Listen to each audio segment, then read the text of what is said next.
Coming up on Windows Weekly, Leo's out, but Paul and Mary Jo are here to talk about Office 15, what's true and what's not, what's going on with Windows 8 on ARM, Windows Phone 8, and more. Netcasts you love. From people you trust. This is TWiT. Bandwidth for Windows Weekly is provided by Cachefly at CACHEFLY.com. This is Windows Weekly, episode number 246 with Paul Thurrott and Mary Jo Foley, recorded February 2nd, 2012, Helsinki Syndrome. This episode of Windows Weekly is brought to you by ICE.com. Your path to a successful Valentine's Day this year begins with a TWiT exclusive offer from ICE.com. 30% off your entire purchase, plus free guaranteed delivery. Get your big discount on fine jewelry now through February 10th at ICE.com/Windows. And by Squarespace.com, the fast and easy way to create a high-quality website or blog. For a free trial and 15% off your new account for 6 months, go to Squarespace.com and use the offer code Windows2. It's time for Windows Weekly, the show where we cover everything to do with your eyes, the windows of your soul. No, not really. We're going to cover everything to do with Microsoft. They make Windows and Windows Phone and Xbox and everything you could think of, because Windows is the future from what I've heard from Steve Ballmer. And thankfully, we have Paul Thurrott here and Mary Jo Foley. I know you guys are looking at me like, hey, you're not Leo Laporte. That's very true. I am not Leo Laporte. He's off in New York. He was doing an episode of Live with Kelly, which was formerly known as Live with Regis and Kelly. So let's check out how Paul is doing. Paul, how are you today? I'm a little frazzled today, but I think I'll be okay. Oh, good. That totally matches where I am. I like that. Okay. Mary Jo Foley, how are you? I got colorful there for a second. So you got colorful. All right. So today's episode is all about the rumors because, well, we don't know what's going on at Redmond. It's Office 15. The technical preview was available. And I think people could get it for all of, 15 minutes because people are locked out already. What do we know for sure about the the Office 15 beta program? Not a whole lot, sadly. and you know, what's funny is they didn't even make it available publicly for 15 minutes. They already handpicked the group of people who are doing the technical preview. They call it a TAP, Technical Adoption Program, I believe. And so that group is all set, and they're the ones who are going to get the Office 15 preview, the client, the servers, so like Exchange, Link, and SharePoint servers, and then the services, which are, Exchange Online, SharePoint Online, and Link Online, the next version. That's all going to sync up together and be Office 15. So we know that. And we know that there's going to be a public beta of all three things sometime later this summer. And that's about all we know, really. If Paul and I were going back and forth, like, what do we really know about Office 15 and what don't we know? And there's a lot more things we don't know than do know for a fact. And then there's lots of juicy rumors that may or may not be true that we started listing in our show notes. It kind of got to be a lengthy list here. So what do we have as the rumors? I mean, the last thing that Microsoft did with the Office was, to drive people crazy, was the ribbon. And I'm seeing in the notes, a Radial Dial menu for touch. Could somebody explain that to me? Like a Radial Dial menu? I can sort of explain it. Actually, what's funny is, so this goes in the rumor category. This might be one way that they make Office 15 more touch-enabled if they do not make it a Metro-style application. So a Radial Dial, no, not that Radial Dial, which was a phone dialer. This actually, there are a couple of videos that show this concept when you look on Microsoft Research, and there's also one way back from Convergence 2007, which was a Microsoft show that I was at, actually. And so a Radial Dial is a control that looks like a dial and kind of lets you do things in a more touch-centric way. Whatever application you're in, it presents the correct context, and it lets you do things by touch. I don't know if it replaces the ribbon or if it supplements the ribbon. That's very unclear. I would guess supplements. And we don't know. Maybe this will be in there. Maybe it won't. It's a rumor at this point. But the reason it's even a rumor is because this whole thing came up this week about will Office 15 be available as a Metro style application or not? And so to refresh people's memory, what is Metro style? Metro style means it looks like the Metro interface, which we've seen on Windows Phone and other Microsoft products increasingly.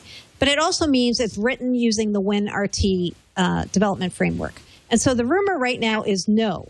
That's the leading rumor. No, Office 15 is not going to be a Metro-style app. It's going to be a regular desktop app. And if it is that, then how do you make it more touch-centric so that it works on tablets, especially on Windows 8 ARM tablets? You need a way to make that interface more responsive to people who are using touch first or touch only in some cases. And so that's where this whole rumor came about with the Radial Dial. It's like, how are they going to do this? Because, the ribbon, you could say, is touch-centric. Some people think it's usable with touch. Some people are like, it's really not usable with touch. So that's one of those things, maybe it will go that way, maybe it won't. We're really not sure right now. I'm just trying to think how it could work with Metro. I mean, all the demos I've seen for just this kind of thing is that you end up going right to the desktop. You go kind of, here's your Metro interface, and then, you want to use Office, go back to the old way. I mean, does Office really make a lot of sense in the touch-centric kind of world, considering it's usually a lot of typing? I mean, if it doesn't seem like it's necessarily a touchscreen-only kind of... right. So, first of all, you haven't lived until you've touched a Word document. But I think... I mean, it's true that in Word, a lot of what you do is typing. But, I bet a lot of people who use Excel are really just... I almost said the word massage, but I guess massaging data, if you will, putting them into different views and so forth, and pivoting data and, making charts and graphs. And I suppose that kind of thing would work fine with the touch interface.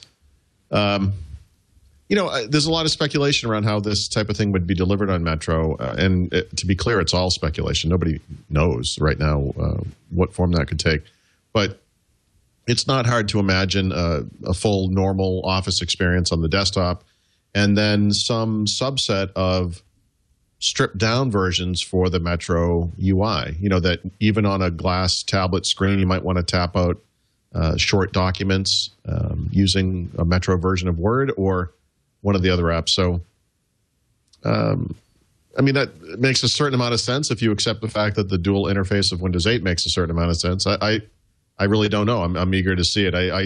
I think one of the lousiest, things that Microsoft did was to announce, "Hey, we just started an Office 15 beta, and you can't get it." It was just sort of, it's better than, I guess hiding it, but it was just, I don't know, too bad. So I think what they said was this summer, right? Was the beta, the public beta.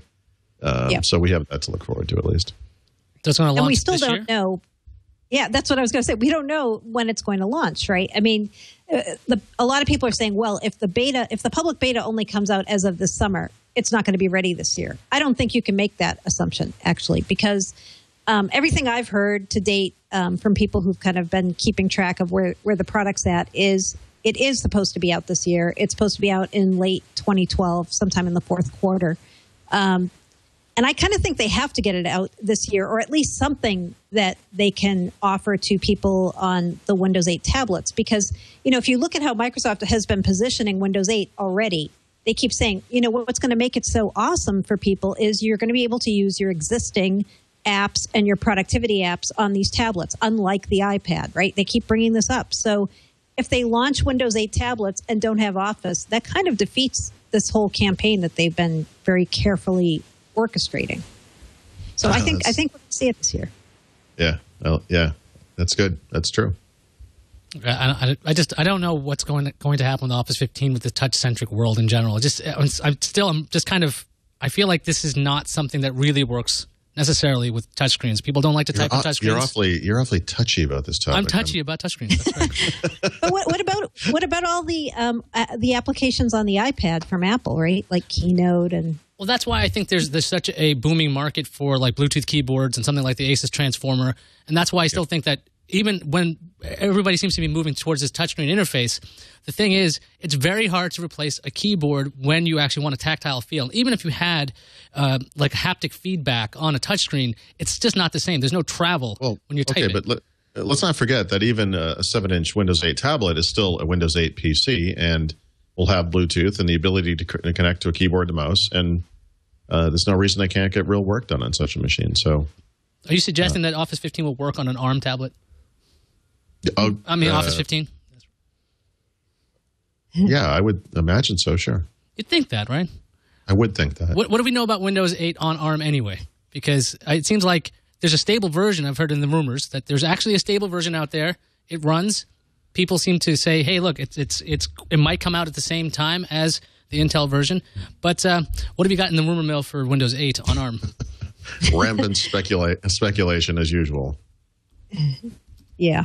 Yeah. I mean, this is another one. I feel like, okay, we really don't know a whole lot here either, right? I mean, we've seen at Build and we've seen at CES, there are things that are seemingly Windows 8 ARM-based tablets. And I say seemingly because they're under glass most of the time. Nobody's actually held one or tested one publicly.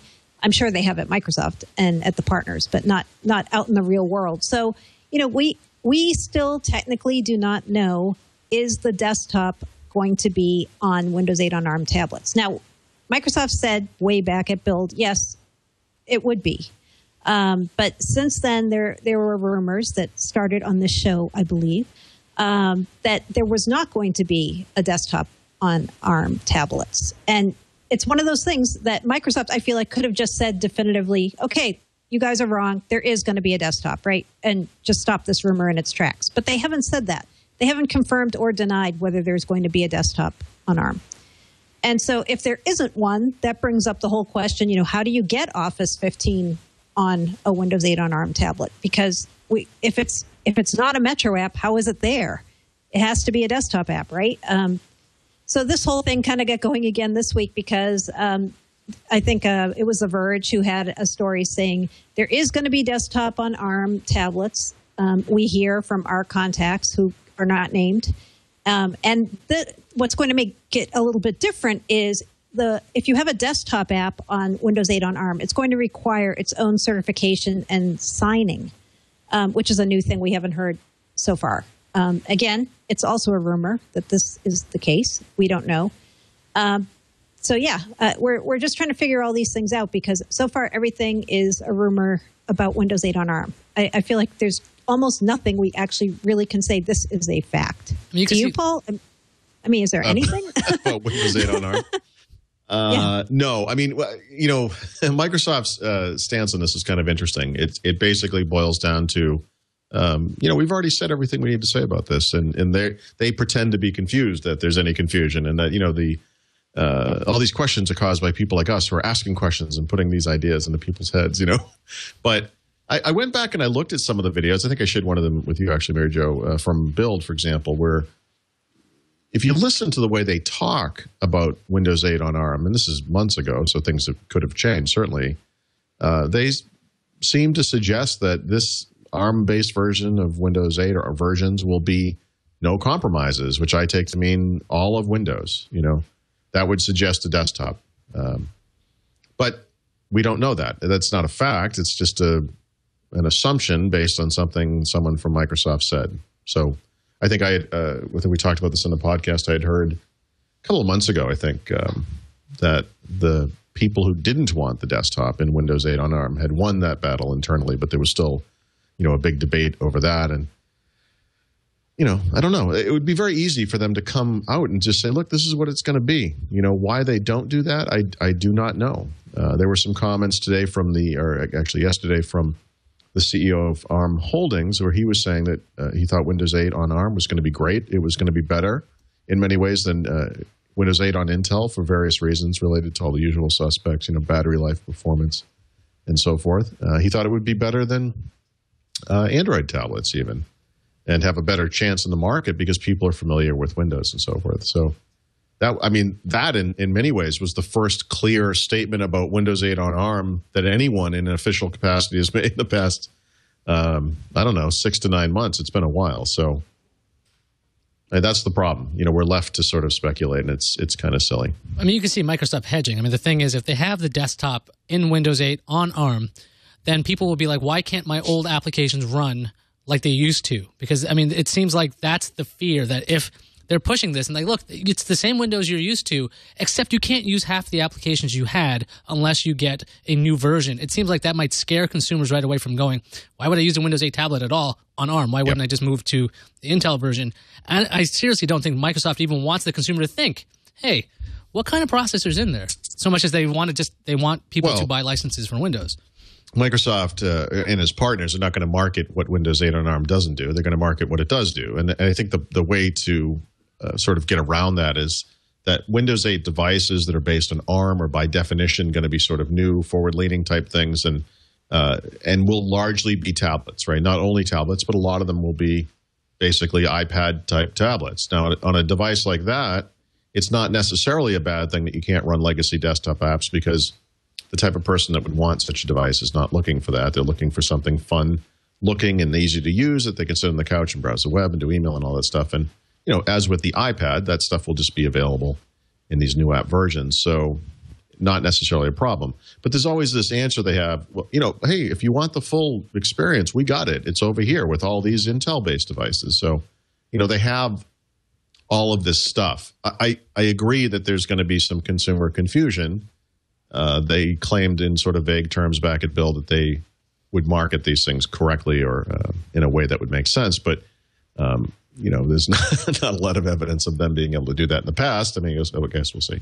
Did Microsoft make a mistake by not just putting, I don't want to say Windows Mobile, but I guess like Windows Phone on a tablet and keeping desktop Windows being desktop Windows instead of trying to merge these things? It seems like they're trying to have a very unified experience. But are they making a mistake by being so, I guess, convergent with their operating systems? I always thought they had, and I'm still not convinced this was the right way to go, I have to say. But I'm waiting to see the consumer preview, aka the beta, because I felt like, you know, you already had the operating system. You have Windows Phone. Why not make that your tablet operating system? Just like you're saying, Ayaz. You know, it's like, why not make there be Windows for the desktop and laptop and Windows for tablets? And the reason they aren't doing that, one of the reasons, well, there's a...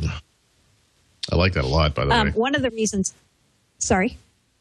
What you just said makes a lot of sense. You know, Windows desktop, Windows tablet, Windows... Wouldn't that have been great? It would have been, like, clear, right? It's still possible. No, not possible. And one reason it's not possible is because Microsoft is adamant, and they repeat this all the time, that tablets are just PCs. So if you really believe that, then you have to have one operating system on everything that you consider a PC, I think. I really feel like the reason why they're doing this is probably just like an internal fight on this concept. They killed Windows Mobile, which would have been a great name for the operating system for their phones and tablets. And they're like, well, we can't put phone on a tablet. That's a phone operating system. So now we're just going to drag the other operating system over. I just feel like there's some really dumb reasons for why they didn't bother to put Windows Phone on or just break out Windows Tablet as its own thing. I just think this super compromised kind of approach might be. But, you know, they used to have Windows Tablet as its own thing, and that didn't really take off in the market. Windows XP Tablet Edition? Is that what you're talking about? Yeah. Well, wasn't that just with extra drivers? There wasn't a whole lot of extra other than the keyboard. Oh, but it was its own thing. I mean, I hear what you're saying, but it's, you know, they sort of marketed it as a thing, an integrated solution that would only be sold with these new devices. I don't know. We talked about this just last week. You know, one of us is not going to blurt out the answer. It's just, this is a complicated topic. Oh, don't be so down. We could blur out the answer. It could happen. What if we're probably watching this and going, that's the idea. By the answer, I mean the answer that will please everybody, where everyone says, oh, yes, you have solved the problem. You know, it's back to that same notion that people are going to be disappointed by whatever they do. It's just a factor of the huge audience they have and the diversity of that audience and the different needs that they have. It's kind of a complex thing. We were talking about this study on Tech News today about whether tablets are PCs, and Microsoft's adamant, as Mary Jo put it, when it comes to tablets, they're PCs. They're going to be a full-fledged operating system. This is the way to go. But I mean that's the big question, right? This seems to be coming back all the time. So I'm just kind of curious about where it's going to end up. Well, yeah, I mean, Yep. That's the $1 million question, right? Where is this going to end up? I think there's no going back as far as like now that, okay, we made a mistake. We're going to make the phone operating system the tablet one. No, they're not going to go that way. And you know what? One other point we haven't raised on the show this time around is I think part of the reason they've done this too involves economics. And at least right now, Microsoft licenses full Windows, big Windows, for more money per copy to OEMs than it licenses the phone operating system. So, the more they can keep selling people the Windows operating system, they're going to make more money doing that than they are selling them per copy the Windows phone operating system. And, they always say that doesn't come into play here. That's not a motivating factor. But you have to think, of course, it is a motivating factor, right? I mean, it's all about the bottom line in the end, right? That definitely sounds like an approach. I mean, I think I've read somewhere that ZTE or somebody like that was paying $10 to $15 for a Windows license, which apparently a Windows Phone license, which is very, very expensive in the market. Oh, it's even more. It was like 18 to something. I think. Yeah. But Windows, a full-fledged copy of Windows, what does that run for on a licensing scheme? We don't really know. I don't think, Never know. I've seen rumors of like 30 plus per copy, and I don't know if that's true. So we were talking Windows Phone. Let's talk about the next Windows Phone, Windows Phone 8. I mean, if you guys remember, Windows Phone is technically Windows Phone 7, and they dropped the 7 because of the marketing issue. But there's all kinds of, well, apparently Windows Phone 8 has been detailed from Pocket now. What do we know now? I mean, this is Apollo, correct? Yep. Yeah. What do we know? What's been rumored? I guess we don't know anything still. That's the issue. No, we know. It's just what can we say? I think I had put this. I had put part of the show notes in here before that stuff leaked, and I kind of want to go back to the beginning of the conversation here because it makes sense in the context of this revelation, which is whether we are not asking the wrong questions when it comes to Windows Phone 8. In other words, the big question up until now has been whether Windows Phone 8 will be based on the Windows Phone 7X code base, which is kind of a Windows CE, embedded type OS, or will it be based on Windows 8, right, which is this, a new desktop operating system from Microsoft. The thing is, as it turns out, it doesn't matter because the big deal, the important deal, is that the application compatibility moves forward. Now, I don't know, and we don't know, whether the application programming model for Windows Phone 8 is going to change. Presumably, it would have to go to that WinRT stuff from Windows 8, but I don't actually know about that. But we do know that Windows Phone 7.5 apps, of which Microsoft expects there to be 100,000 by the end of this year when Windows Phone 8 launches, will all run on Windows Phone 8. And so that's actually very important. So we've been kind of stressing over over what is ultimately kind of a vague architectural point that doesn't in some ways matter to normal people. What is the kernel of this thing? We were sort of stressing over that when in fact the important part is, I think, to consumers anyway, what about the apps? How terrible would it be for Windows Phone 8 if it was based on Windows 8 and none of those apps ran and then you had to start over from scratch again? That we just spent, a year and a half getting, I think we're up to 60,000 apps by now. And now none of those run. That would be terrible. So actually, that's not a problem. But the other question, and this is not answered by any of the revelations that occurred today, is what does this mean to Tango? There's an interim release of Windows Phone coming called Tango, which I presume Microsoft will be discussing this month at Mobile World Congress, which is aimed at emerging markets and low resource devices like less RAM and so forth. Now that undercuts the notion that Microsoft came to the market with Windows Phone where it was a high-end smartphone, and it makes it more of a smartphone that can go across all the different price ranges and be sold in very low income countries.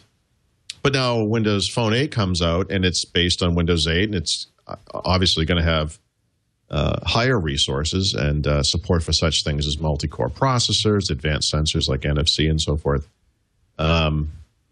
It's kind of a strange little thing to be doing, right? We're going to go down market for this 6-month period, and then we're going to go up market again with Windows Phone 8. So that I have no answer to. I don't know.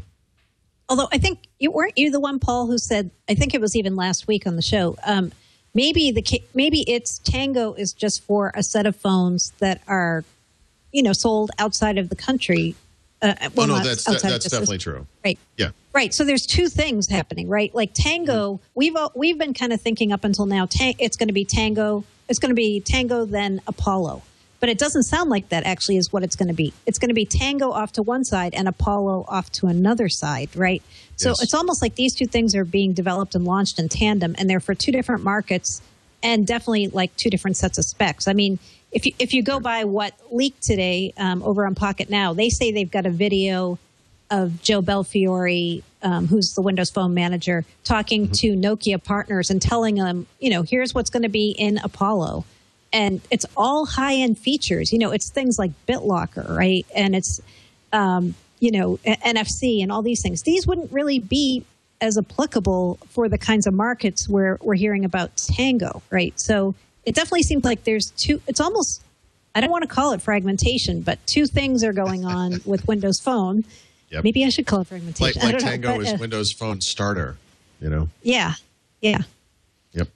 Well, I mean, just because Tango has lower requirements, that doesn't seem to stop it from being able to take advantage of higher end equipment, right? I mean, just because it has a lower, I guess again, if it can run on a lousy machine, shouldn't it run really well on a powerful one? Yeah, maybe. So there are actually many apps probably in the Windows Phone marketplace today that will not work in the constricted memory environment of a Tango type phone.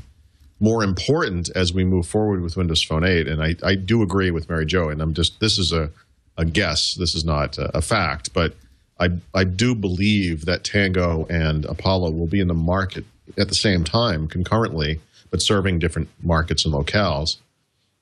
Developers, of course, are going to start targeting multi-core devices with certain apps and games, and those things may not run at all, let alone run terribly on a Tango device, and that does create a sense of fragmentation. We always talk about fragmentation like it's a bad thing because I think there's an inherent need in our society to criticize whoever's number one, and fragmentation is a very easy way to criticize Google and Android, and it also has done nothing to prevent Google and Android from being the number one mobile platform by far, which is something I would just remind people of. So fragmentation is like this dirty word, and certainly, just in my short experience with Android, I've certainly seen many examples of how fragmentation can be bad for people who use the platform, but it doesn't seem to have hindered its success in any way, that's for sure. Yeah. One thing I'm really interested in, and I see this in Pocket Now's report, and Paul also has a report up now on the SuperSite about Windows Phone 8 also. Yeah. Paul, talk about Zune. Like, what's going to happen to Zune? I'm like blurry on this point. Yeah, I'm blurry on it too. Actually, in that case, and you wrote it. Yeah. So in that case, it appears that the Zune PC software is not going to be the sync client. That there's going to be some kind of an integrated syncing capability between Windows 8, Windows Phone 8, and potentially even on the Xbox. Although that one I don't know anything about, and that we won't be using the Zune PC software today. Anyone who uses the Zune PC software because they have to for Windows Phone will know it's like the redheaded stepchild of the Windows Phone family, because most things on the phone are done in a very cloud-centric way, which is neat. But you need the Windows Phone, the Zune PC software for just a couple of things. One of them is to download full-resolution versions of your photos. It's the only way you can get them off the phone in any kind of a decent fashion. And even then, it's not that great because it doesn't let you do things like rename them in batches. So if you have photos of an event or like a birthday party or a trip or something, there's no way to go in and name those things before they're downloaded. It's very old-fashioned in many ways. And it's also the only way in which you can install major software updates to Windows Phone. You have to use it for that. Everything else, virtually, you can do without the software. So obviously, you look at that and you think, well, over time, this thing is going to evolve where you won't need this software anymore. And that appears to be what's happening with Windows Phone 8. And I presume that is because it's based on Windows 8 and that a more elegant sync solution will exist, which we do know to be the case, to move content and settings and so forth between your various Windows 8 based devices, whatever they may be, phone or PC, and the SkyDrive Cloud, for example, for consumers. Now, Pocket Now was actually likening this to ActiveSync. Okay, so they're going to throw out the Zune, put all the functionality into Windows built in, just not call it Zune. Is this anything effectively changing? So we don't know. I don't know. I don't know what's happening to the Zune PC software. I know from talking to friends at Microsoft that Microsoft at one time had planned a very major revision to this software and decided not to release it. They've released very minor revisions in tandem with the various Windows Phone releases. There are questions still, as there are so many things with Windows 8, about whether Microsoft will integrate their various digital media experiences in Windows 8. You know, they have Media Player, Media Center, they have Zune. Do these things become one piece of software?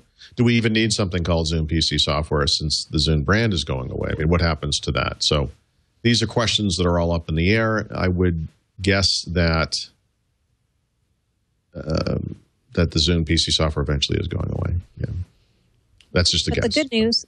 The good news for enterprise users, if Paul and Pocket Now are correct, is you get BitLocker encryption on your phone, which is something I hear from so many business users, like, why aren't you using Windows Phone? There's no encryption. I mean, you hear this over and over and over. Yep. I don't see anything on VPN.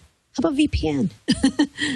I don't know about VPN. There was a conversation we'd had in the podcast a while back where we talked about the lack of certain functionality in Windows Phone 7X and wondered why such things as encryption were not added. For example, Windows Mobile, which is now some years old, had the full suite of Exchange ActiveSync policies. Windows Phone shipped with a subset of those policies. Kind of an ironic situation where your new platform only has a subset of the full capabilities that the one it's replacing had. So I surmised at that time, months ago, that what would be better than basing Windows Phone on Windows? Because at that point, you create an OS that is the most highly managed and well-known device type on Earth, and you get all those capabilities that are just native to Windows, including full disk encryption and BitLocker, and of course the new Windows 8 capabilities as well, which go kind of above and beyond what's available today. So Windows Phone goes from being sort of a backwater solution for enterprises and becomes all of a sudden the obvious choice. That's very exciting. But one not so good piece of news I'm seeing here: Skype is not integrated in Apollo. It's just an app. Is that right? I think so. Do we know? Are we guessing? Is this a rumor? Yeah. No. I can wildly speculate if you guys want. I don't have any inside information whatsoever. As it turns out, I don't need you to do that. It is so obviously there's a Skype app coming that will be available sometime this quarter, presumably sometime soon, first half of 2012, whatever year we're in now. There will be a better Skype app, is how it's described, in Windows Phone 8. So it's still an app. And it will be improved. I mean, I'm not sure what else to say about that.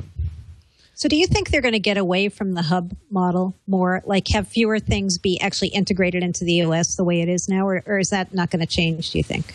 Do you have a sense from... It's going to continue. It will continue. I'm just thinking that what probably is going to happen with Skype is you'll be able to take the phone app and start dialing. It'll ask you, do you want to do this via Skype, or do you want to do this via a regular phone call or not? It just seems like it's going to, I think Microsoft said a couple of times, it's going to probably be built into into the People Hub. You'll just have another contact that you could click. I'm not really sure what kind of deep integration they're talking about in the long run. Yeah, no, obviously. So Windows Phone apps today can integrate in certain ways into the OS, and certainly the Skype app will integrate into the OS in some ways.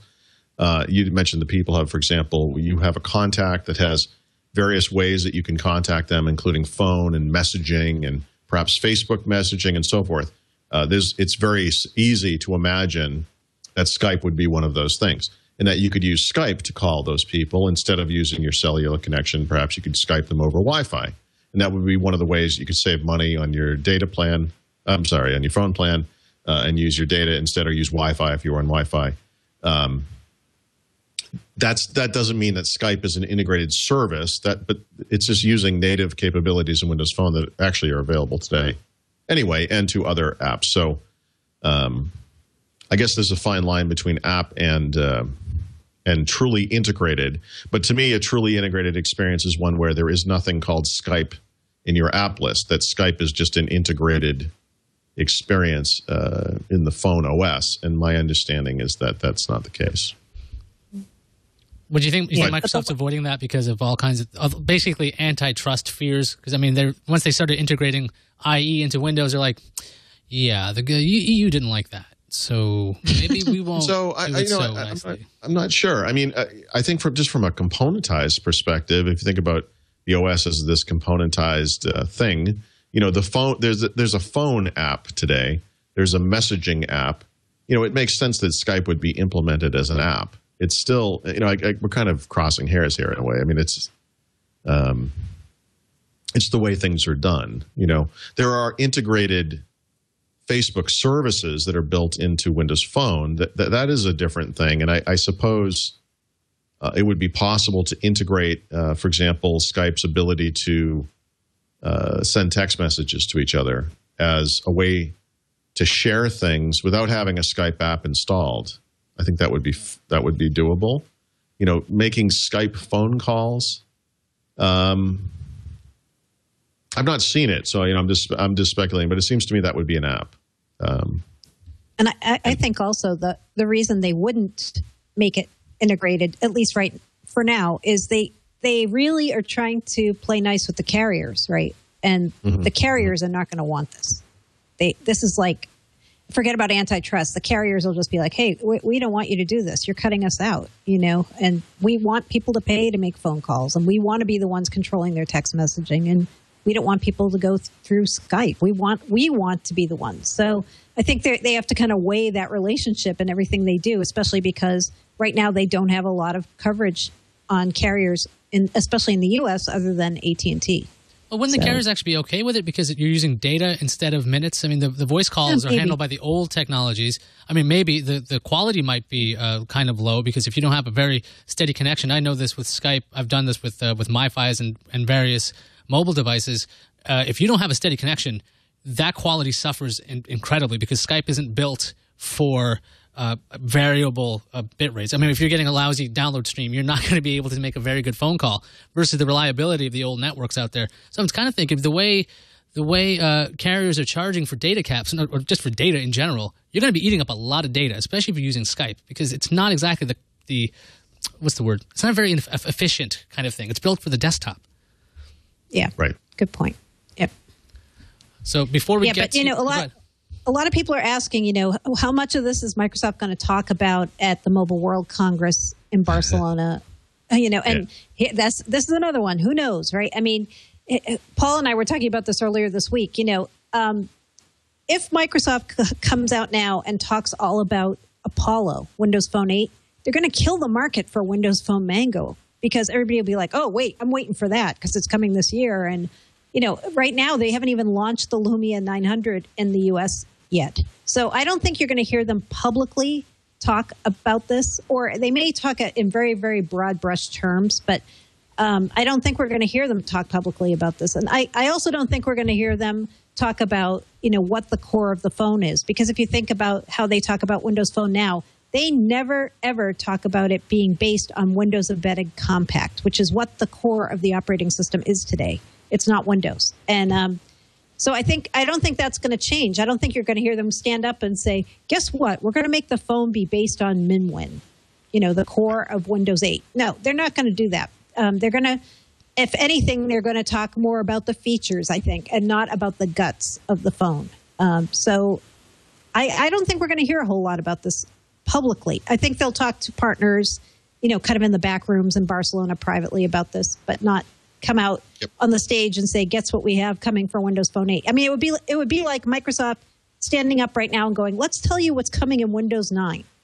Exactly. Wait, we haven't even got Windows 8 out yet. Is that going to stop the dedicated Microsoft Windows Phone people, like let's say Alex or TD, he likes Windows Phone. Would that stop him from buying a future phone because this stuff is coming out? I mean, maybe the general public doesn't know. But let's be clear, nothing is ever going to stop Alex. And secondly, I have a Windows 8 phone right here. And hold on, I'm getting a call. Hello? I like it. It looks like It appears to be the Galaxy Note with Windows Phone. Yeah, exactly. It's the new form factor. That actually is a Samsung tablet. That's from the developer conference. Samsung. Yeah, well, that wouldn't be too crazy to see that. I mean, the form factors have just gone ridiculous. So, but to take your question seriously, sir, yes, obviously there is some fear that too much discussion about Windows Phone 8 now is going to impact the platform in a negative way right at the time when they really need people to start buying devices. And of course, one of the questions I'm seeing on Twitter, which is the very most obvious question of all, is, so I have a Windows 7.5 device now. Is this going to be upgradable to Windows Phone 8? The answer is we don't know, but the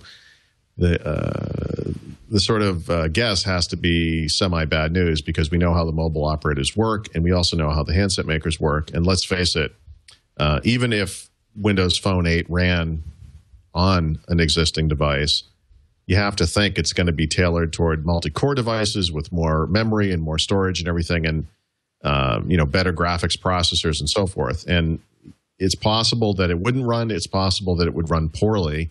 And in either case, these people, the carriers and the hardware makers, are going to want you to buy a new device. So we don't know, but my guess is either that won't happen at all or it will be fairly rare. But there's also the possibility with Nokia coming in with $99 phones and so forth that maybe the financial hit won't be so bad. If you were to buy a Lumia 900 today, for example, and then 6 to 9 months down the road wanted to go purchase another phone, you might not be looking at $600 to restart your contract. Maybe it's $300. And frankly, for that type of thing, that might not be so bad. Now, before we continue with this conversation, and then future, we'll be discussing Microsoft and Google pretty much having just a war of the words when it comes to the privacy policies. They're so friendly. It's like a political campaign right now. Let's thank a sponsor. This episode of Windows Weekly is brought to you by ice.com. Now, look, Valentine's Day is coming up, guys. How many of you guys out there watching or listening right now have ever screwed up a Valentine's Day? Raise your hand. That would be me, too. The funny thing is, it's so easy to get right just by giving her the real thing. Now, at ice.com, you can get the real thing. Quality fine jewelry at affordable prices. So items like diamond earrings, sapphire bracelets, or even an engagement ring, if you're ready for that kind of commitment, are all within your budget. And this low-cost stuff from Ice is because they don't pay for mall locations. They're only online, and they pass that savings to you. So get this. We have a good deal from these guys for the TWiT audience exclusively. You get 30% off. That's 30% off site-wide at ice.com. No minimum purchase required, plus free shipping, and that's 30% off across the entire site, plus free guaranteed delivery by Valentine's Day if you order by February 10th. So if you're procrastinating, don't do that because you can get this stuff by Valentine's Day. You're going to look like a hero. Go to ice.com/windows for this exclusive offer. Let's take a look at some of the jewelry that they have available at ice.com. Right there, you're seeing a 7.5 carat created white and blue sapphire sterling silver bracelet. You can see regularly costs $195, but if you use ice.com/windows, you'll get 30% off and it'll cost you $136. That's a really good deal right there. Right here, we have a half carat diamond, 10 carat white gold heart pendant with a chain, regularly $595. Again, if you use ice.com/windows, you will get this for only $416. And here, we have a set of earrings. These are 1/3 carat diamond sterling silver earrings, regularly $235. If you go to ice.com/windows, you'll get 30% off, and it'll cost you $164. And those are pretty fancy. So there's all kinds of stuff at the site. Go check it out, ice.com/windows. So if you want to have a successful and maybe a memorable Valentine's Day this year, check out ice.com/windows. 30% off across the entire site, plus free guaranteed delivery by Valentine's Day. Remember that. Guaranteed delivery by Valentine's Day if you order by February 10th. This is available for a limited time, and certain restrictions do apply. We thank ice.com for their support of Windows Weekly. Again, that's ice.com/windows. Did we just do a Valentine's Day ad? Well, yeah. I mean, look, nerds need love too, okay? And, more than others, I would say. I mean, yeah. I don't know if you can win over, your loved one with a Windows phone or an Android device, but jewelry... It didn't work for me. Jewelry really does work because it's universal. You can be like, hey, look, it's shiny. Is there compatibility issues? Can I get photos off of this thing? Nobody cares. It's shiny. The only compatibility issue is that chocolate has the cherry thing in the middle that nobody ever wants. Not nobody. I'm sure somebody loves it. I'm sure the makers do. That must have been the internal fight. There must be the other division, the fruit division, fighting with the chocolate division. Back to Windows Phone 8 before we leave that subject. They're working with Amazon Web Services. Is that correct? Or am I messing up my acronyms? No, that's right. Good.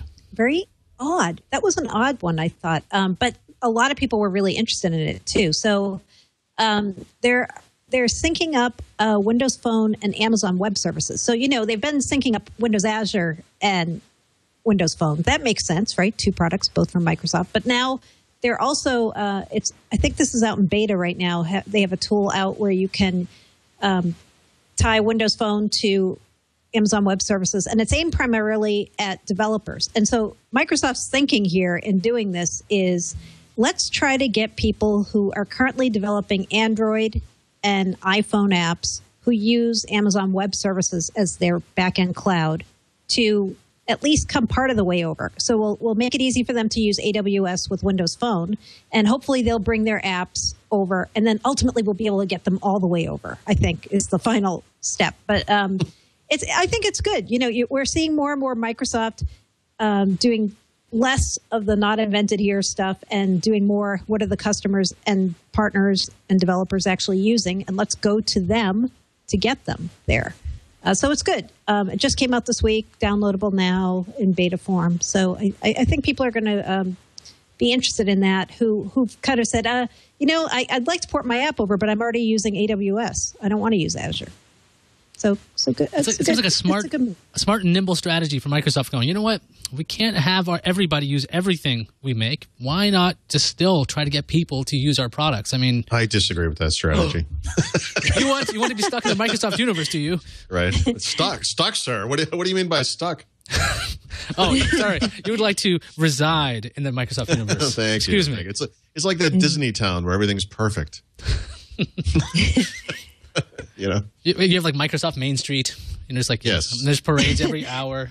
They're like, right. Here's Azure coming. I live on Minwin Boulevard. Yes, and then then certain buildings had code names. Like I love the Chicago building. I still have a soft spot for Windows 95. So we all do. That's right. And there's you don't have welcome mats. You have start. A start logo on a screen. Yeah. Mm-hmm. And when you press it, it opens the door. Anyway, actually, I'm pretty sure it's a Mac logo, so we can wipe our feet on it before we go inside. Oh, that's harsh. Oh, how come nobody's done a Windows joke yet on the town thing? Are they all color coded? Okay. Okay. On that note, killing that conversation dead in its tracks. Let's move on to something that was big this week. Now, last week Google changed their privacy policy. I think it was last week. I mean, internet time. It feels like it was years ago. They took their 60 or so privacy policies and made one universal one for a lot of their properties. Doesn't include things like Chrome or some other properties they have. But if you do like a YouTube search, it might influence your ads that you see on Gmail. And it might go vice versa. Google searches also work the same way. If you're a Google user, you're a Google user. So, of course, when the word privacy came out, people freaked out. Like, something changed. Privacy. So Microsoft said, hey, you know what? We don't read your email. We don't do what Google does. You could try us out. They even did a series of print ads in newspapers. Now, I also heard they had some web stuff, but I think the advertising campaign was in newspapers, and they have a set It's still, by the way, still ongoing in newspapers. Oh, is it? I guess, yeah, there are going to be more of them. So, they've had two so far. Okay, so what do we have here? We have the Gmail man. Now, the funny thing is, this video has been ran before. It was an internal Google video, not Google, a Microsoft video, showing that the Gmail man reads everything that you're sending an email. But I believe Microsoft actually put this on their official YouTube channel today or yesterday. So this is yeah, they basically made it public. I always thought this was the most beautiful thing I'd ever seen, and this is we talked about this in the podcast, didn't we, Mary Jo? About how we did. This is how they should be advertising. This is the aggressive Microsoft that we want to see. Right. This actually, though, just to be clear, this isn't an ad, the Gmail man thing. It's a video that they did as kind of like a spoof video for their own internal sales conference. So I actually got it leaked to me right after last year's sales conference and wrote about it then. But now they're kind of trying to broaden the audience of people who saw that. And it is kind of funny, you got to say. But remember, it's a spoof video that they did for their own sales team. They do these all the time. Yeah. It's like, you can't read my mail. Of course I can. I'm not a mailman. I'm the Gmail man. That's beautiful. I think what cracks me up even further is I believe this is Microsoft's official YouTube channel. So it's they're not only are they skewering Google, but they're doing it on Google's site. They're like, here you go. The reason why Microsoft's been so gung-ho with this approach is because Google said, look, if you don't like our policies and you can't opt out of it by March 1st. I mean, March 1st is when it all goes into effect. We have the data liberation policy, which every time I see that, it might as well just say GTFO. It's like, if you don't like it, get out. Which, I mean, a lot of people have. They wonder, where can I go once I want to leave Google? And Microsoft is trying. But if they're sending out ads in newspapers, who exactly is their target? Who do they think they're going to get? Like scared people who are still reading the post? Well, like we're looking for stupid people. No, I mean obviously we're looking for normal people. I mean this is an interesting thing because the privacy issue is something that exists pretty much in the Twitter sphere or whatever. It's just technical people who are discussing this stuff. This is the type of thing that most normal people, really don't think too much about. I was interested to see that Google sent out emails to all of their customers regarding this privacy policy, and I thought that was pretty well done. But, this is raising the specter of Google, reading your email, which they do. I mean, they really do. I mean, Google denied this the other day by saying, Google employees don't read your emails. Right. Google computers read your emails, and then they generate ads based on those emails. And frankly, that's a lot scarier because, when you think of Google, you think of this giant, technical, mathematical-based, impersonal company and how they're so smart about everything we do. And the way they're so smart about how we do everything is they monitor it all electronically, like you said. And, Microsoft basically says, look, we have ads in Hotmail too, and we don't have ads in Office 365. But we don't ever read your emails electronically or otherwise. And we certainly don't generate ads based on what the contents of your email. Anyone who uses Gmail has had that sort of weird moment where, I write a lot about Windows, so I get an email about Windows. And then over on the sidebar there are these ads for installation for your Windows and, reframe your Windows, And it's in that case obvious how those ads came to be, but it's also, and it's humorous about how inaccurate they are. But it's also somewhat creepy. And sometimes, there's a game you can play in Gmail where you kind of look at the ads and try to figure out why it has, why that ad has appeared to you. Like what email or series of emails could have triggered this bizarre ad over here on the side. It's just the way that's how Google makes money. You don't like the kind of like self-reflection you have to do when you're like, why do they want to send me to Walden College? Or ITC Tech. I mean, are my email communications so lowbrow that I need more education? Yeah, mine are always about like depression medicines and like what? That's interesting. It's like a commentary on me over there. No, I don't. I like the target. Yeah, ads. I mean, and to be fair, right? Like, so this is a hard thing to go really black and white on, right? So yeah, okay, Microsoft employees are not reading your emails. Google says their employees are not reading our emails.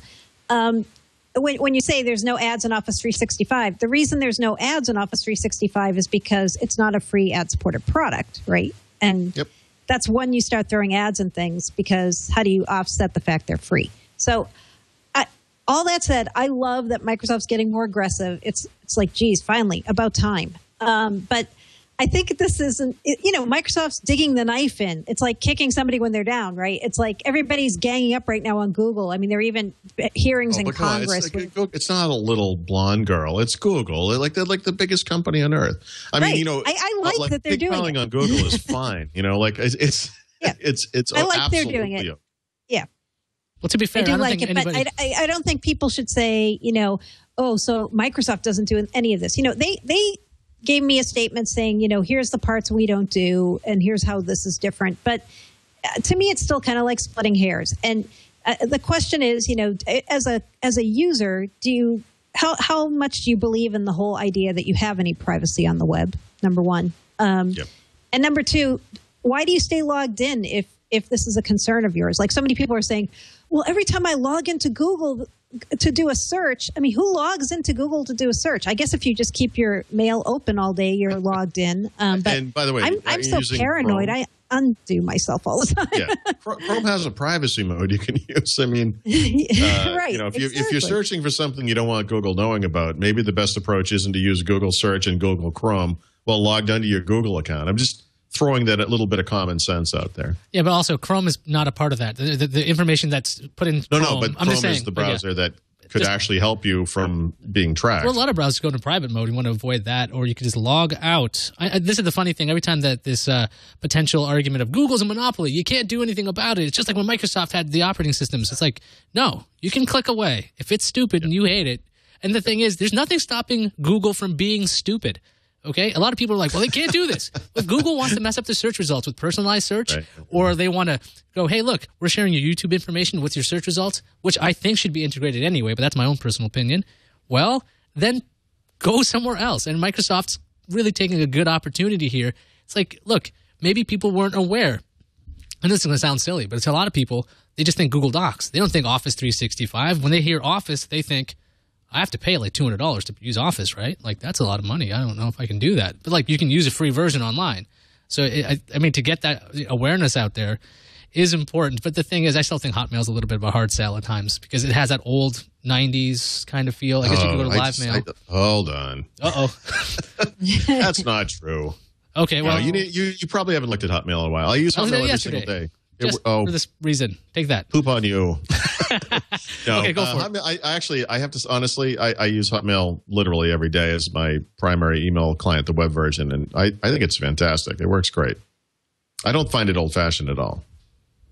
So I hear you, but I honestly, Hotmail is not something that most people would stumble over as a user interface problem or anything. Oh no, nice. UI-wise, I think it's very clean and everything. I mean, it's one of the things I brag about with Gmail in general is that it's kind of like Yahoo Mail in the 90s. Like, it's very, very, other than the labeling aspect, it's really kind of the same. There's really very little innovation happening on that front. Even Yahoo Mail is more like Outlook than Hotmail is. It's kind of strange to think about it that way, but and maybe that's one of the things I like about Hotmail because I don't like Outlook at all. So I don't know. I like the Outlook's client software. I guess I'm the only one who likes preview panes and. No, I hear from people all the time that like Outlook. You know, a lot of people live in Outlook all day long, and I guess I sort of get that, but I honestly think it's more of a Helsinki syndrome than anything else. I don't understand. I'm sorry, what syndrome? Did I get that wrong? Helsinki syndrome. Helsinki syndrome. I have to look this up. No, you fall in love with your captor. I think it's Stockholm syndrome. Stockholm syndrome. Thank you. I knew it sounded wrong as soon as I said it. So well, first, is that your Hotmail right there? That is, I believe, Alex. That's somebody's Hotmail. It's not mine. Yeah, so they don't have it configured with a preview pane. You know, you can make it look somewhat like Outlook too. I use the Windows Live. By the way, you can pay to have the ads removed. I use the mail client, so I don't actually use the Hotmail web thing. You use a software mail client? That's very cute. Speaking of the 1990s, I'm gonna break out Pegasus and get my email. I'll be right back. Was Pegasus? Was that a newsgroup reader? I don't even. I'm gonna telnet that into mine and use my Carabus password. Yeah, exactly. Thanks, guys. Mary Jo, do you think Microsoft's going to pick up a bunch of users based on this ad campaign, putting people first, as they put it? No, I don't. I don't think it's going to win over. I don't think it's going to win over a bunch of users. You know, and the fact they did it in print newspapers kind of made me suspect too. I was like, okay, I think they told me they were putting it in 3 newspapers: Times, the Washington Post, and I forget who the third is. I heard Wall Street Journal, New York Times, and USA Journal. Yeah.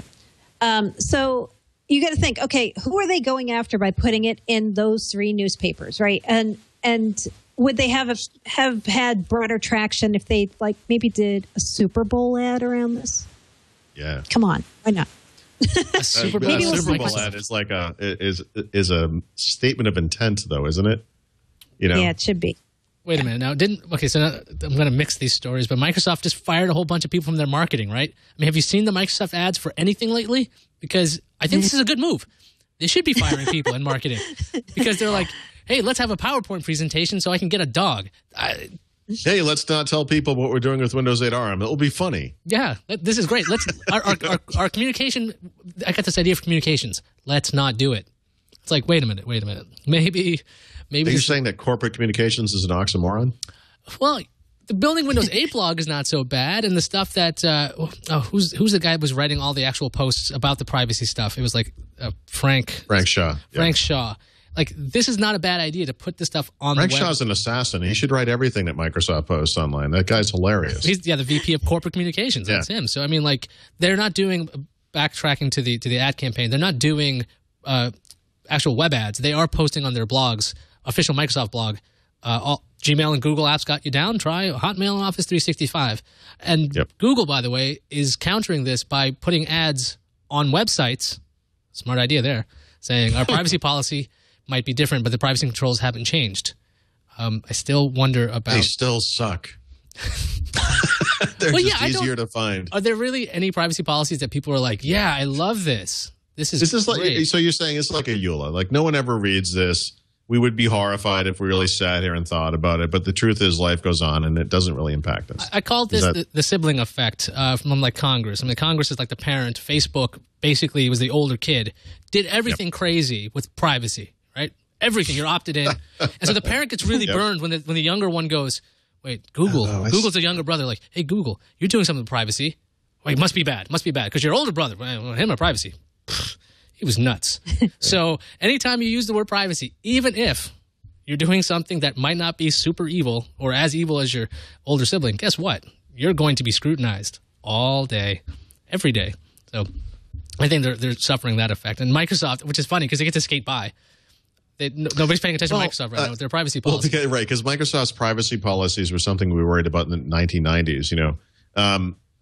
I do agree with you. I have to say my initial reaction to Google's announcement about their consolidation of the privacy policies was, wow, they really are making Facebook look bad. Not that Facebook needed a lot of help in that regard, but to me, that seemed like a response to Facebook, right? That people found what Facebook did to be very convoluted, so Google was going to try to make this more clear. And, to be honest, I thought that was fine. Without reading the actual policies and weighing in on whether they're good, bad, or indifferent, I thought that what they did was fairly transparent. Well, that and their ad campaign or the notification system is absurd. You get emails, and I've gotten 10 emails about this. About the privacy policy. Well, apparently I have 10 Google accounts. I wasn't even aware of that. But it's good to know because I've forgotten some of them. So they send them out to the apps accounts. They send any reason you may have interacted with Google, you'll get one of these emails. That, and it shows up like in a bar on the top of your email and other Google properties, and sometimes even a splash screen if you've logged out. It'll tell you our privacy policy is changing. And on top of that, Google said that they would continue to give notifications about this after this change goes into effect after March 1st. So I don't know how long we're going to still be irritated with something's changed. Isn't that like the Vista approach? That was like a kind of a gag. Like, why would you constantly, hey, look here, something's happening. I mean, okay. I'm sure they're doing this though because of Congress, like giving them a lot of crap about it, right? I mean, they're having to testify before Congress about this, so they're probably like, okay, let's bombard people with this, so we can't say there's anyone out there who uses Google products and services who has not seen this. Yep. So then you have they're covering their butts. That's always a good idea. I mean, if you're going to do that, but this is a Microsoft show, and Microsoft, you should really. I like this aggressive approach personally. By the way, I do too. They should be going for this. I do too. There's nothing wrong with this. I miss this Microsoft. Yeah, it's like the aggressive, 90s or late 80s Microsoft. It's like, look, you know what? We're going to crush you. That's what we're going to do. That's I like that. That's why Mary Jo and I always we talk about Tom Rizzo sometimes. He works on the Office stuff, Office 365, particularly these days, and. He's a quote machine in many ways, but he's very aggressive about going after Google, and it's not insane or silly. Like he makes good points. I like that kind of stuff. Everyone does. I mean, most people do. Well, I think it's because I think people like at this point rooting for the underdog, and it's strange that Microsoft is the underdog at anything. But when it comes that was their plan all along. Now you understand its genius. Was it like the new Coke approach? It's like, you know what? We'll get so big that they'll love us again. You'll wish we were back, baby. I did bury this story in the middle of our story, but that Microsoft dropped some of its marketing people. What do we know about this actual event? So we know that yesterday was the day they started notifying people inside that they were being cut. Microsoft is telling some people it's 200. I've heard it's more than that, but I can't verify what the number is. They seem to be all people who have a marketing role. Some of them seem to be in product groups. Some seem to be in what's called CMG, Central Marketing Group at Microsoft. And it sounds like, along with the cuts, they're also doing reorgs, especially inside of Server and Tools, which is the division that does Windows Server and System Center and developer tools. So the message I keep hearing is the idea in doing these cuts and these reorgs is to give Microsoft a better, less overlapping marketing presence. So I think everybody who listens to this podcast and everybody on it would agree it would be better if they had better marketing. And I think, eliminating overlap is good as well, because Wall Street's always saying, let's see what Microsoft's doing to keep costs in line. Is this going to suddenly make them have great ads or better ideas for how to market their products? No, probably not right away. And I'm also still unclear, who gets the power in this latest shift? Does the more power go to the product groups, which I think would be a good thing? Let the people who are actually developing the products have the power to market them, or is the power kind of going back internally and more centralized so that you have a central marketing department doing ads for all of the different products, and we see more things like that. We're a family campaign where they advertise multiple products in one ad. So it's a little bit unclear right now what the fallout's going to be once all the dust settles here, but it's definitely a shakeup involving marketing. It doesn't sound like more than multiple hundreds of people are being let go, and that's about all I know about it right now. I really hope they're not having the people who develop the products get more involved with the advertisements, because when I remember seeing a lot of those, hey, look, we're going to show you some interesting things about Office, with the last version of Office. These videos kind of, what's the word? Not compelling and long-winded, and the actual things that the engineers are excited about, the developers are excited about. I don't know if that's going to sell anybody on it. It's very hard when you see that kind of disconnect, because when you're in something like that and you're working on a team and you're building something and making it better, you kind of lose focus of, okay, well, how does a normal person think? What do they want to see? They want to just hear easy to use and it's intuitive. But if you're like, we rebuilt the ribbon and it does this and now it's easier, because you look at the menu systems that we used to have that sucked, but these are better now. It's like, well, honestly, speaking of Office marketing, and going back to our original story today, it's got to be the greatest time on earth to be on the Office team, because at least in this version, they can say, hey, look, we're going to do something around Windows 8 that's exciting. Maybe we're going to do something around the iPad and Android tablets that's really exciting. They have something to talk about. Past couple of Office versions, aside from the ribbon, you're pretty much looking at, we gather customer feedback to see what people want in our product, and everything in the top 20 list we already have in Office. They just don't know it's there. So, half of what Office has done over the past 5 to 6 years has been just exposing existing features in a way that will be more easily discoverable by the people who don't even know that stuff's been there since the 90s, And, I think that's probably why those videos were particularly, tedious, because that's what that stuff is. I mean, how do you make something like Office productivity sound exciting? I really don't know. I don't think there's a magic to it. I mean, I'm just trying to think, we always talk, every time I'm here, I wonder, what was the last product that people were excited about from Microsoft? I think it's the 360. But software-wise, I think it's Windows 95 still. Because I can't. Well, Windows 95, Come on. What was the last software product that they had an ad campaign and that got people excited? Maybe it was because I was just a real big nerd in 95. Maybe that was the difference. No. Windows 95 was obviously a high watermark from a publicity, public awareness standpoint and so forth.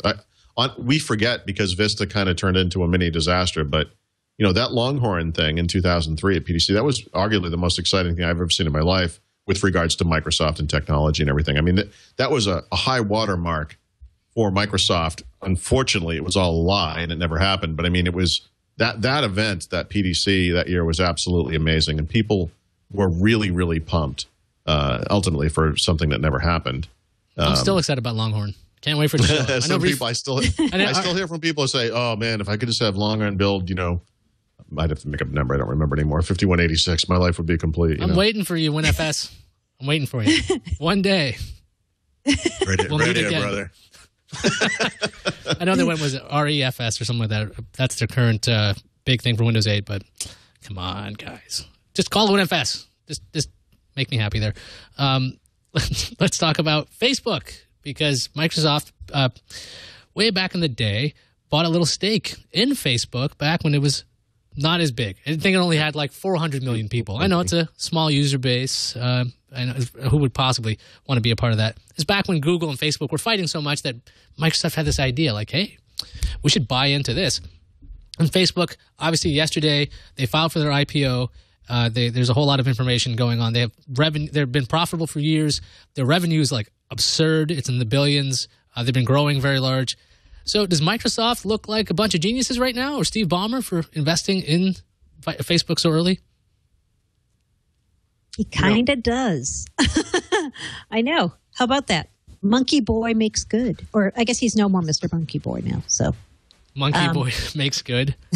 That's Monkey Boy makes good. Headline. Yeah. You know, and what's funny, if you remember back to when they made the Facebook investment, how many people said, this is idiotic. I can't believe they're doing this. What a waste of whatever it was, $250 million when they threw it in, or less, around that amount.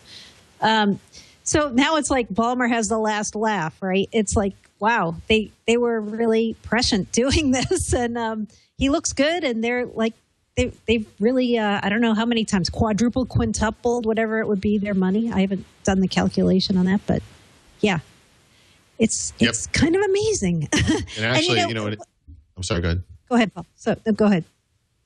No, I was going to say, aside from just the money, I mean, I'm not sure what $1 billion means to a company like Microsoft exactly. I guess they could pay for some ads in some newspapers or something. But I think the other part that I think people don't really realize is that Microsoft and Facebook have had this bizarre relationship that's very close and has prevented, how, implicitly or explicitly, I don't know how, but Facebook has not really partnered as strongly with other companies as, say, they might have. So, for example, to this day, there is no Facebook integration in the iPhone, which is insane. And I think it was in iOS 5, they added Twitter integration, which has to be, maybe 1/10 or 1/20th the audience size from an iPhone user's perspective of what they would rather have on the phone, right? I mean, if you were to ask these people, I'm sure most of them want the deep Facebook integration. They want the ability to take a photo and have it go right to Facebook, but that only exists on Windows Phone right now. That's amazing to me. And it's because of this early investment, I think, and of course it's going to disappear over time. I mean, eventually that Facebook integration will occur on other devices, of course, but it's very interesting that, for example, in Windows Live Messenger, which I don't particularly like, you can log on to Facebook and you can use Windows Live Messenger as a Facebook Messenger client in addition to a Windows Live client. It's very interesting. The partnership has garnered them some additional kind of usability gains that the competitors still don't have. And don't forget the Facebook integration in Skype, where you can actually see your contacts in the Microsoft. In Skype as well, yeah. So now, I mean, they're more and more together.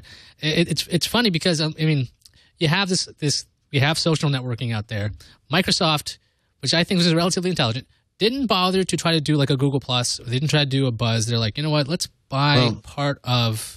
I know they did. They're doing social right now, but I mean, I think actually, and I don't know this for a fact, but it wouldn't surprise me to find out that the Facebook investment occurred right at the time when Microsoft decided they weren't going to do that stuff. That there was a time very early on where they were going to compete with everyone in all of these online services, and what they came to was an approach on the web that they also now do on the phone, where they said, "Look, we'll just integrate with the services that you want to use," and they started striking up these partnerships. So on Windows Live today, you can integrate your Facebook contacts into Windows Live, and that's what's behind that Messenger integration I was talking about. So that may be coincidental. That's when they dumped Windows Live, right? Well, they didn't completely dump it, but that was when they kind of pulled back and they said, we're not going to let people put blogs on Windows Live because there's too many people. We'll disaggregate the stuff. Yeah, we'll integrate with whatever's out there instead, and that's what they do. So you can integrate, Flickr into that. You can integrate, obviously, Facebook and so on. I think Twitter has come and gone and may be back. I don't remember. There was some kind of a technical issue with Twitter, but it's a very interesting byproduct of all this stuff.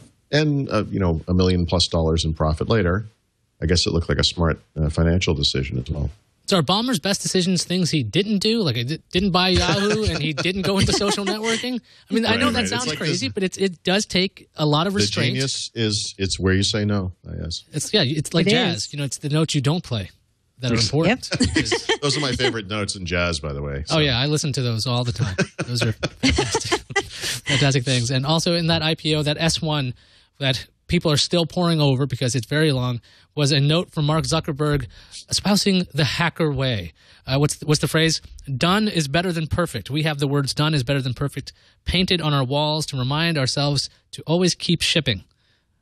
I'm sure a lot of Facebook users don't want to know about that. But oh no, we see it every day. Yeah. So it's obvious. Beacon and the tickers and the timelines and all that fun stuff. But there's this kind of hacker mentality, I guess, as he's putting it. And Zuckerberg wants to make sure that it's not a negative thing. It's just a different kind of attitude when it comes to building things. Is this going to cause any conflict with Microsoft? Because Microsoft's very much, we're not shipping anything until it's ready. We're not going to call this the official version until it's ready. Even though a lot of people say they seem to be shipping and then fixing later, I still maintain that Microsoft tries to get a product out there that's... Honestly, to be fair, I would compare it to Apple or Google. Microsoft does a much better job of shipping something only when it's finished.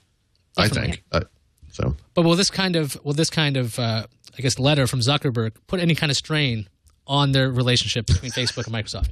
Microsoft's like, well, you should do it this way. And they own 1.6%, so they really can't influence. No. They're not like a province of the Microsoft empire. They're another. They can do whatever they want. I just think they have a very uneasy treaty, like a truce, right now. Because I don't think it's all that uneasy.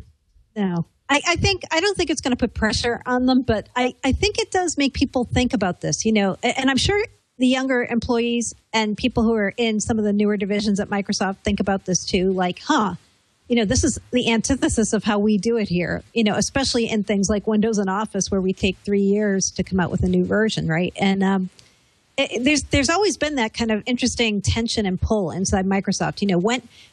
When is it too often to rev something, and how often should you do that, especially if you have business customers? And also, how many people should be allowed to test something? And when do you say something is a beta? When do you say it's done? So it is something that's an interesting problem for Microsoft, I think, especially now that they're getting more into services too, and not just software. Like with Windows Azure and Office 365, they're putting out new updates to these services every 3 months now. I mean, that's really, really different for Microsoft. It's not just like they're putting a beta out there. They're throwing a new version out there. Hey guys, here's the next quarterly update. And it's done. And if it's broken now, we're going to fix it. I mean, that's kind of how they're having to do it now because of the rapid pace of what people expect in services. So I think the hacker mentality is pretty interesting when you think about how does that apply back into Microsoft and how they've traditionally built products and how they may build them in the future. Before we get to listener questions and answers, so now you got time to write your questions right now. We're going to thank another sponsor. That's Squarespace.com. Now, Squarespace.com is the fast and easy way to create a high-quality web-centered blog. I know you've heard us say that hundreds of times, but they've added some new features. Obviously, one of the things it's had for a long time, easy-to-use UI for creating and managing a website or blog. It's optimized for both beginners and CSS experts. So if you know what you're doing, you're going to love this. If you have no idea what you're doing, you're going to have a great time with this.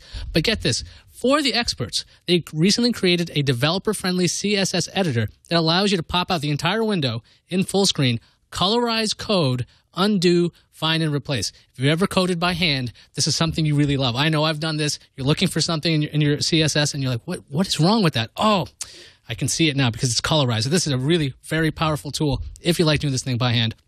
There are hundreds of design templates to choose from, and you can customize any of the designs to fit your needs. They recently added 13 new template redesigns with 85 new style options and 2 brand new templates. Now, there are apps for your portable devices, iPhone, iPad, Android apps, and the Android app has all the same features as the other ones, so don't feel like you're getting shortchanged if you don't have an iDevice. And based on customer requests, they've added Google's complete web font library. That's over 300 fonts now fully integrated. There are online resources and a special support team to give you personal help 24 hours a day, 7 days a week. And Squarespace also added this, a new bunch of classes, free live classes to help all levels of experience, okay? Get more comfortable with Squarespace. Check out class schedules at workshops.squarespace.com. For a free trial, go to squarespace.com, and you could use the offer code Windows2 once you decide to do some things. But here's how this works. You sign up for a free account. You don't need to put in a credit card, so you just go to squarespace.com, sign up, no credit card. Just try it out. Just start messing with it. You can just start playing with this right out of the gate. And if you decide to purchase it, use the offer code Windows2 and get 15% off for 6 months. That's squarespace.com and use the offer code Windows2. We thank Squarespace for their sponsorship of Windows Weekly. And now it's time for your questions, and I've got a bunch already. So here we go. Any cool things about Connect for Windows since its release? Now, it just launched, I believe, I want to say yesterday, Connect for Windows. Was there anything there? That's a good point, because I pre-ordered this and I never got it. What's going on with that? I'm going to look that up right now. I don't know. Is it out? Does anyone have one? Sorry. I think I saw today on Twitter somebody saying the orders start getting filled tomorrow. Did you pre-order from Amazon? Yep. Yep. I think they starting to fill them tomorrow. Perhaps. Unacceptable. If I saw that. Well, your question is very important to us, and your call will be answered in a minute. It doesn't seem it's important to anybody. Well, was there anything interesting in the code? I know, Mary Jo, you actually wrote something about some things that were in the Connect, I guess, SDK, or something different about the Connect for Windows compared to Connect for Xbox. Is there any particular notes? Yep. Well, I wrote yesterday about what changed between the beta 2 of the Connect for Windows and the actual RTM code, which is out now, the SDK and the runtime. And there were a lot of little tweaks. There were like driver stability things, runtime fixes, audio fixes. I think the new dimension for how close you can be to it is now down to 40 centimeters. I think it used to be 50. So there are those kind of tweaks. They're fairly small. What's different about the release this week, it also is that it's under a commercial license. So if you want to develop business applications or any kind of applications that use this and you want to resell them, you now have the right to do that. You're not just under a hobbyist license. So that's a change too. But the hardware, it's not all that different. It's like a shorter cord, a small dongle to improve coexistence with other USB peripherals. So, it doesn't look a whole lot different, but it's just tailor-made to work with your PC instead of far distance, like your couch to your TV kind of thing. Someone asks, will the recently released Connect for Windows, sticking to that, ever be embraced by enterprise? Modest examples: a gesture to do an SQL database index, or an obvious gesture to kill a user session. I guess that'd be like, just kind of throw your hands up, forget it. What do you guys think? Would Connect ever be embraced by the enterprise? I've actually seen a guy who did a demo app of using Connect with Microsoft Dynamics ERP. Believe it or not. I think he even did a YouTube video. And people are thinking about this. Like, how do you control a PowerPoint with your gestures? How do you, the obvious one that you always hear from Microsoft is medical applications and what you could do there, but, healthcare kinds of things. But yeah, I actually think there are going to be people who think of something you could do with CRM, ERP, PowerPoint, obviously. Some people just prefer to interact with gestures and voice, and that they're going to be out there doing those kind of apps. Well, I'm just thinking about if you have voice control or you have gesture support in an office kind of scenario, you're going to have some very angry IT administrators because now they have to deal with ergonomics, and they have to worry about OSHA too. They have to worry about if you're going to gesture with your arm, make sure it's this way, so that way you don't injure your shoulder. I mean, it just seems like it could cause a lot of administrative nightmares for big companies anyway. But I'm thinking, who knows? It could be the PowerPoint example is actually a brilliant one, because normally you have a remote and you're hoping that it's paying attention to you, or you have an application on your phone that kind of communicates with your computer and you're hoping it's going to work, or you have a Bluetooth pairing, which, again, you're hoping will work. Sometimes it doesn't. I know from experience. So why not Connect? Why not just go next slide? Connect sounds like another thing you kind of hope works, but I see what you're saying. So I'm an optimist. What can I say? I think the future of this stuff, obviously today, the stuff we're using now, these Connect sensors that we have today, are going to look silly in a few years because they're big and they're bulky and they're external and there's long wires. And if you have the old version of the Xbox, you have to have the power cable. And, I honestly, this stuff integrated into a laptop or a tablet lid would make some sense to me. This stuff integrated into a TV or a console so that it's not this other thing, this big box, makes some sense to me. And I think that that's going to be the future of this, that these sensors will – actually, I'll tell you, one of the things I saw in the post about the availability of this thing is – I don't remember if it was 4 or 5, but one of the capabilities of the SDK is that you can target up to, it was 4 or 5 Connect sensors connected to the same PC. Now, why would someone need 4 or 5 sensors? Well, maybe you have an array of these things around in a room or something, and that introduces very interesting possibilities. So, in the same way that buildings and houses have integrated security systems, you could picture these sensors would be around, hidden in things or hidden in the wall or whatever. And then that kind of Minority Report scenario becomes more possible, and the whole thing becomes more interesting. Somebody asks about Windows on ARM. Will Microsoft create some kind of Rosetta-type structure like Apple did for the Intel migration from PowerPC? No. They already said they're not doing that. Someone asked me. Someone asked me last night. I was speaking at a user group last night, and someone said, "Well, why can't they just virtualize?" And we could run virtual apps on ARM, and I don't believe that the ARM platform is powerful enough to run virtualized Intel apps. But I think the reverse would be true, but I don't believe that that's possible on the ARM side. I believe technically it would be an emulation, which is very difficult to accomplish between an ARM and an x86 architecture. But I mean, virtualization just has transmeta. So the thing is, like, if you've ever tried to run something, this is an old thing from Mac. It used to be, I think it was called PowerPC. If you tried to run Windows, actually Microsoft had a product too. Tried to run Windows on a PowerPC, it would work. Okay, it did work. It just was incredibly slow and sluggish because to figure out to execute all the commands, everything had to be translated over and over and over again because it's very, very different. Now, it'd be this is a wild idea for virtualization. You might just need an ARM and an Intel chip in there. I know Lenovo's doing that with a particular laptop, so I guess you could do that if you wanted to, a kind of hybrid Windows experience. But if you want to try to do it, I'm sure people will try it. It's just going to be a real sluggish experience because this is something Microsoft probably would be petrified of. Not only can you run the application, but it runs horribly. That's not something. It's no compromises. No compromises, except if you got infinite time. Okay, another question. Any idea when more countries will be able to buy apps on Windows Phone? I don't know. Anybody?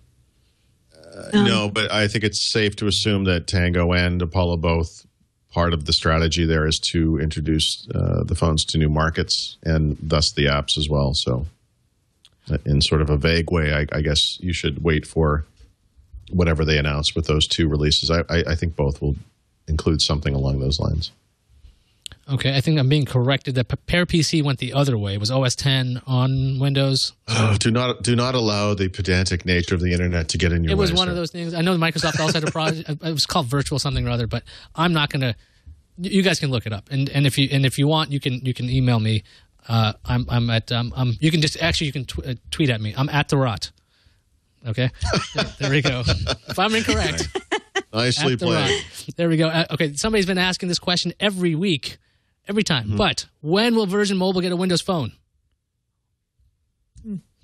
Wait. No idea. When will what Virgin get a what? Mobile. Virgin Mobile. Virgin Mobile. Well, Virgin runs on the Sprint network. So I guess the real question is when will Sprint get a Windows Phone? Do they have one already? I'm not sure offhand. And how long will it take? Sprint has one Windows Phone. The HTC Arrive or Arrive or however you say it, and I don't think that they have any others right now. Yeah, I mean, Virgin seems to get these products once they trickle down. So when Tango comes out and Windows phones are much cheaper, that's usually when this kind of stuff's happening. Because I think one of their most high-tech phones is basically a Motorola Droid, like the original version, with a larger screen. That's because Motorola's up to Droid like 4. Now, yep. That's why it's over there. When will Cricket get Windows Phone? I don't even know what network Cricket runs on. I'll say when Metro PCS does. Right. I have no idea. They're probably the same thing. Yes, Virgin Mobile does typically have last generation phones. Can you guys talk about Windows Home Server versus Drobo? Well, they're very different. Can you? Can you talk about sure. it? Here's the challenge. Well, say yes or no. Drobo is in some ways a NAS / RAID replacement, right? I mean, I think it has that bit of Windows Home Server functionality where you can mix and match drive types and create a pool of storage that actually no longer exists in Windows Home Server in a seamless way.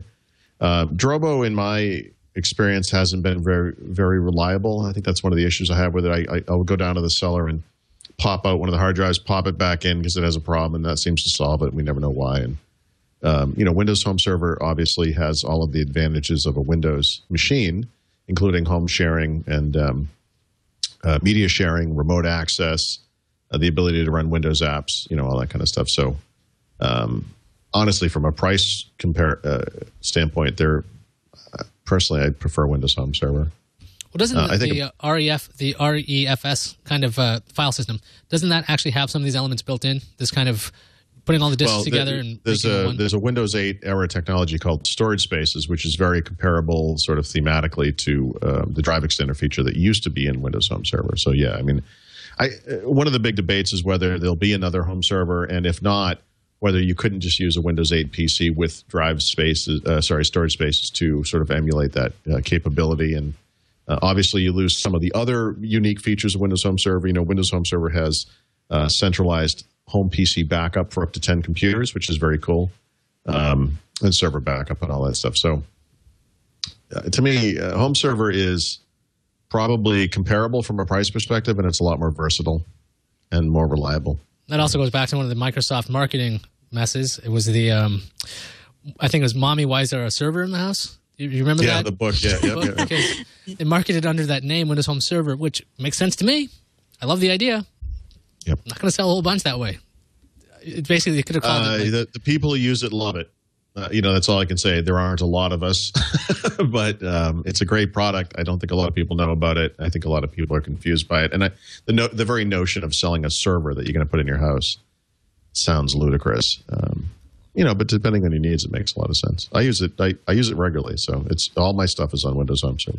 Well, the funny thing is they have those ads. They had those old ads where it's like, to the cloud. That could totally work with Windows Home Server. They didn't. To the server. Well, yeah, to the cloud, because you have your own cloud at home if you're using Home Server. Well, I think the cloud is what it may contribute to the death of Windows Home Server if that's what happens. I mean, ultimately, we're moving to a class of device types that has less storage, not more.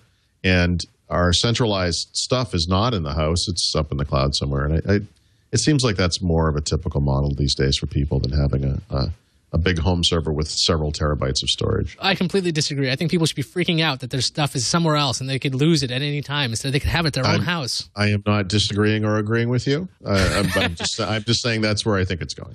No, you're right. It's going that way because people don't want to run their own servers. I still think it's a safe thing to do. Unless there's any more questions, we're going to go to picks. Software pick of the week. What do we have? Okay.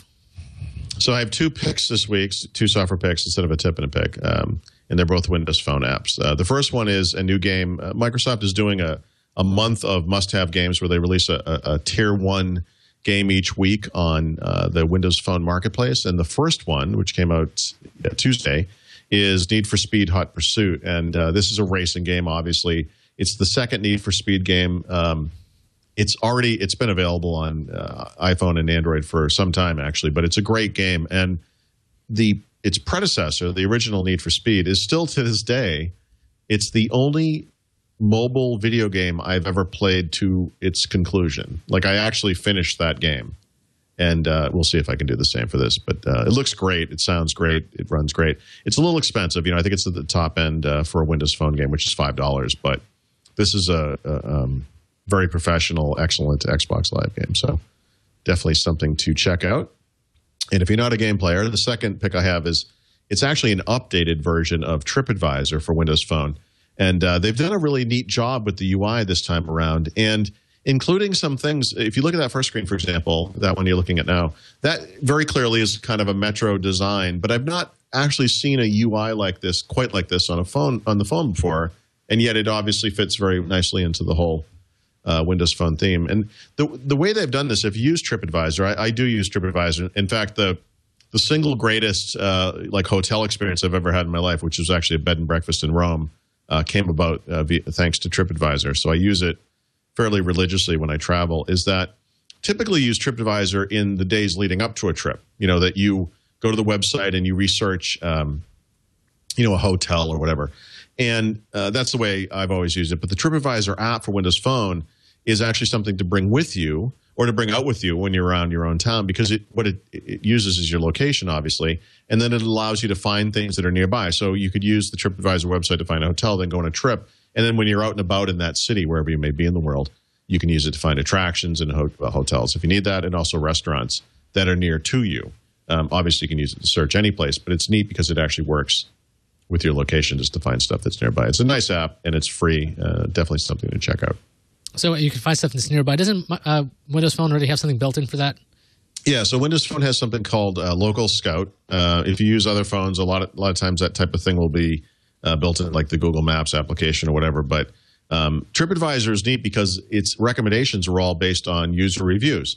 And it tends to be sort of authoritative in that way because, at least in my experience, I found, you know, with any review site, you have to go down and you look for the one-star reviews and you see what their complaint is to make sure it makes any sense. But it gives you, I think, a better overall view of travel-related services, if you will. And I've just found them to be kind of a trusted source. I sort of trust the reviews on TripAdvisor, if that makes sense. So for me personally, I think this might be a better solution for that kind of stuff. On to the enterprise pick of the week. What do we have this week, Mary Jo? Yes, we have Blackberry Business Cloud Services. So if you remember, Microsoft used to have this thing called BES, which was Blackberry Enterprise Service. And that was for its BPOS offering. And if you had a Blackberry phone, it let you sync up to Exchange online. So when Microsoft switched over to Office 365, they also announced right around that time that RIM was going to take over offering this hosted service instead of Microsoft being the one to host it. So the problem was there was this gap between when RIM was ready to take over the service and when Office 365 came out. So last fall, there was an announcement that RIM had this service out in beta, the BlackBerry Business Cloud Service, and it only RTM'd and became generally available this week. So a lot of people have been waiting, you know, hey, where is this connectivity service? I need it. I'm an Office 365 user. So if you are one and you've been waiting for this, it's out now. It's available for free if you're an Office 365 or an Exchange Online user. And you can sync up your calendars, your email, organize data, all from your BlackBerry phone using this. So go get it now. If you're still using a BlackBerry, there you go. Yes, if you're still using a BlackBerry. On to the codename pick of the week, and it's a special one because it says the most boring codename award. This better not be codename Boston. So it's funny, you know, Microsoft's been trying to get away from doing fun code names. In fact, there's kind of like an internal edict in certain groups. No more fun code names. We're not having fun anymore. We're going to use things like Windows Next or Windows 8. But there's one group at Microsoft in particular that, man, I can't believe how boring their code names are. And the most boring code name award goes to the SQL Azure Labs team. Here are some of their code names. I was just looking this up the other day. They have something called Codename Cloud Numerics, Codename Data Explorer, Codename Data Transfer, Codename Social Analytics. They're not even pretending they're having fun. These are their code names. These aren't the product names. These are the code names. No, even though they are boring code names, they have actually a lot of pretty interesting stuff if you're using SQL Azure. So SQL Azure Labs is where they kind of pioneer stuff that may or may not make it into the next version of SQL Azure. So, you know, the newest, I think one of the newest additions here is Cloud Numerics, which is for data analysis. So if you are using SQL Azure and you want to get kind of a sneak peek as to what might or might not make it into the next version of SQL Azure, go to the SQL Azure Lab site, ignore the boring code names, and just download some of these things. The one downside to this is that the risk is some of these things that are on the Azure Lab site may also not be continued. So you may get kind of hooked on something like Cloud Numerics or Data Explorer, and it may be discontinued. So be warned about that. But They have a lot of projects up there. They're one of the most active of all the Microsoft labs and one of the most unsung. I just wish they had some better code names. Maybe they'd be less unsung if they had fun code names. Just I know, that maybe idea so. out there. They should be like, Project Vulcan or something, but they're not doing that. I'm sorry about that. I had to look up Boston. I didn't realize that's Visual Basic. Is that correct? Visual Studio. Visual Studio, excuse me. The original version of Visual Studio. Yeah. Well, look at that. They did. SQL Azure Labs had one fun code name. They had Vancouver, but then they switched the code name from Vancouver to Social Analytics. Why not Vancouver? This sounds like their souls were crushed. I'm sorry about that, team. Come on, guys. Have some fun out there. Anyway, I've had a lot of fun hosting or guest hosting the past couple of weeks. Next week, Leo's going to be back. So I believe, unless I'm being tapped again, I have no idea. We'll find out. But, guys, thank you so much. Paul, where can we find your stuff on the internet? Because we are on the internet, how can people continue to be on the internet and find you? Yeah, I have a hard time with this new stuff, but I am at winsupersite.com, the SuperSite for Windows, also on Twitter as @Tharat, my last name. And that's, that's most of my stuff. I'm also on the TWiT.tv site. Oh, yeah. So I'm in all the important places. Now, Mary Jo, if people want to know all about Microsoft, how can they find you? Yes, they can go to ZDNet All About Microsoft blog, which is allaboutmicrosoft.com. Or they can find me on Twitter at Mary Jo Foley, all one word. I think that wraps up this episode of Windows Weekly. You'll see these guys next week. Maybe me, I have no idea. But there'll definitely be somebody in this chair. So thanks for watching.